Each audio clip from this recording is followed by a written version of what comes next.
बेकायदेशीर विदेशी दारू वाहतुकीत 2 जण ताब्यात, 11.83 लाखांचा मुद्देमाल जप्त।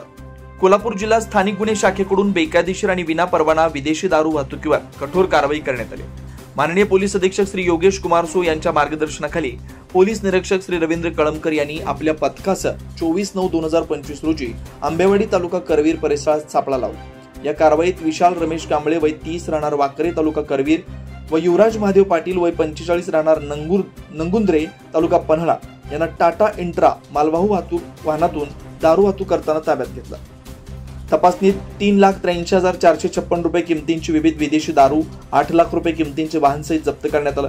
आरोपींनी सदर दारू रोहित वाईन्स लक्ष्मीपुरी कोल्हापूर येथून खरेदी करून शाहूवाडी परिसरात विक्री करण्यासाठी नेत असल्याचे कबूल केलं। मुद्देमाल व आरोपी कारवाईसाठी करवीर पोलीस ठाण्यात ठेवण्यात आला।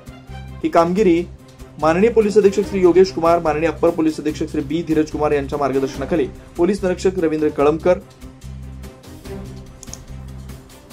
पोलीस उपनिरीक्षक जालेंद्र जाधव, संतोष गळवे व पोलीस अंमलदार अनिकेत मोरे, योगेश गोसावी, सचिन जाधव, वैभव पाटील, समीर कांबळे, विशाल चौगले, प्रदीप पाटील, विनायक चौगले, अमित मर्दाने, वसंत पिंगळे, गजानन गुरव, राजू कोरे, विजय इंगळे यांनी केले। या कारवाईत अवैध व्यवसायावर नियंत्रण ठेवून गुन्हेगारी हटवण्याच्या पोलीस प्रयत्नांना बळकटी मिळाली।